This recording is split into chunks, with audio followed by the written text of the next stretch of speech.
Hello everyone, welcome to my channel. आज की short series के स्टोरीज में हम लोग एक न्यू स्टोरी को कंटिन्यू कर रहे हैं जिसका हेडिंग है द डिसओबीडिएंट सन।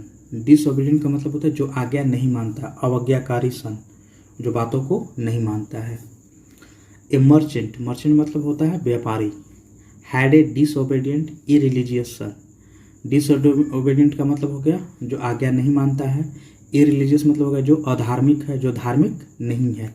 तो मर्चेंट का एक लड़का था जो क्या था, आज्ञा नहीं मानने वाला था और धर्म का पालन नहीं करने वाला था। Intending to rouse his interest in religion, his mother sent him to listen to a saint's sermon in the temple. Intending to rouse मतलब इस चीज का विचार करते हुए कि उसके इंटरेस्ट को किसके लिए आया है, तो उसके सन के लिए आया है कि अपने सन का जो दिलचस्पी है उसको बढ़ाने के लिए किस चीज़ में, रिलीजन में, धर्म में।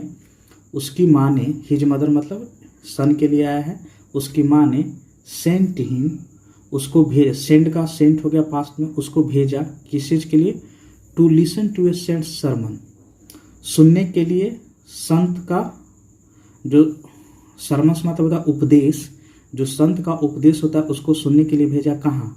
इन द टेम्पल, मंदिर में। She promised to give him 1,000 rupees if he attended the whole session. See किसके लिए आया है यहाँ पर, तो मदर के लिए आया है।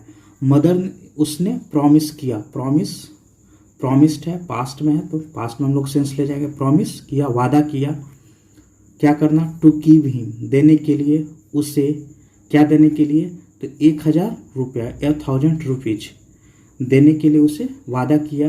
इफ़, अब कंडीशन जोड़ दिया कि ये करोगे तब तुमको हम 1,000 रुपया देंगे। इफ़, यदि, he attended the whole session, यदि वह अटेंड करता होल सेशन को, माने पूरे जो सरमन जितना देर देते हैं उतनी देर अगर वो अटेंड करेगा तो उसको 1,000 रुपीज उसकी माँ देगी।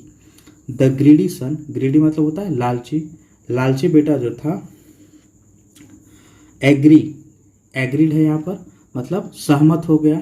एट वंस का मतलब होता है तुरंत, इस चीज़ को सुनते हैं उसका जो लालची बेटा था वो क्या हो गया, तुरंत सहमत हो गया, राजी हो गया।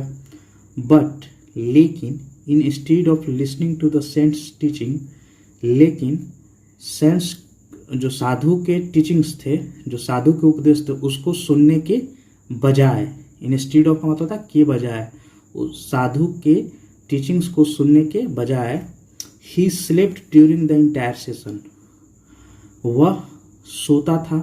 स्लीप का स्लेप्ट होता है पास्ट में, तो सोता था किस समय, पूरे समय क्या करता था, जितना देर वो प्रवचन देते रहते तो पूरा समय क्या करता था, सोता था। द नेक्स्ट मॉर्निंग, अगले सुबह, द सन केम होम, पुत्र या बेटा उसका घर आया। टूक 1,000 रुपीज, 1,000 रुपये लिया, किससे, फ्रॉम हिज मदर, अपनी माँ से। एंड स्टार्टेड, और शुरू कर दिया, मेकिंग प्लान्स, योजनाएं बनाना, किस चीज़ के लिए, for moving overseas to trade. Overseas मतलब होता है विदेश घूमने के लिए, टू ट्रेड मतलब व्यापार के लिए, व्यापार करने के लिए ओवरसीज जाने का प्लान बनाया उसने। हिज मदर, उसकी माँ, pleaded with him not to go, pleaded मतलब होता है अनुरोध करना, तो प्लीडेड है तो अनुरोध किया उससे, विथ हिम, अब हिम किसके लिए आया है, तो बेटे के लिए आया है। नॉट टू गो, मत जाओ। But the man refuse to listen to her, लेकिन जो वो बेटा था, बेटा के यहाँ पे मैन लिख दिया है, रिफ्यूज कर दिया मतलब इनकार कर दिया, टू लिसन टू हर, उसकी बात को सुनने के लिए, सुनने से मना कर दिया। ही पैक्ड हिज थिंग्स, उसने अपनी सारी सामान को पैक किया। एंड और left for the voyage, voyage मतलब होता है किसी यात्रा पर, खास करके समुद्री यात्रा होता है तो वॉयज उसके लिए आता है, और समुद्री यात्रा के लिए चला गया। बट अल्लास, ये होता है जब कोई खराब चीज़, दुर्घटना हो जाता है तो उसके लिए एक्सप्रेशन है बट अल्लास, मतलब कोई गलत चीज़ हुआ है। His ship met with a terrible storm on the way, उसका जो शिप था वो मिला, मतलब उसको किस चीज़ से मतलब रास्ते में किसी से मिला तो टेरिबल स्टॉर्म था, मतलब भयानक तूफान आया जब रास्ते पर था, तो उसको शिप से क्या मिला, उसके शिप में था तो उससे टेरिबल स्टॉर्म मिला।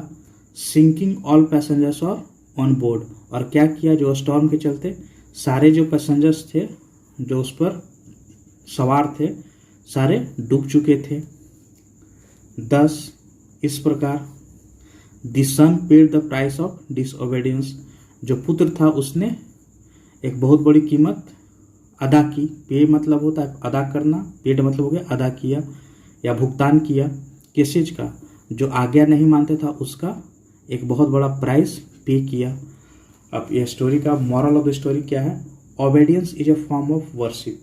आज्ञा मानना भी, आज्ञा का पालन करना भी एक तरह का क्या है, पूजा है, पूजा का ही स्वरूप है। तो इसलिए कभी भी हम लोगों को अपने बड़े का आज्ञा हमेशा मानना चाहिए। तो यही आज की शॉर्ट स्टोरीज थी। अगर आपको अच्छी लगी तो लाइक और सब्सक्राइब कीजिएगा। Thank you very much.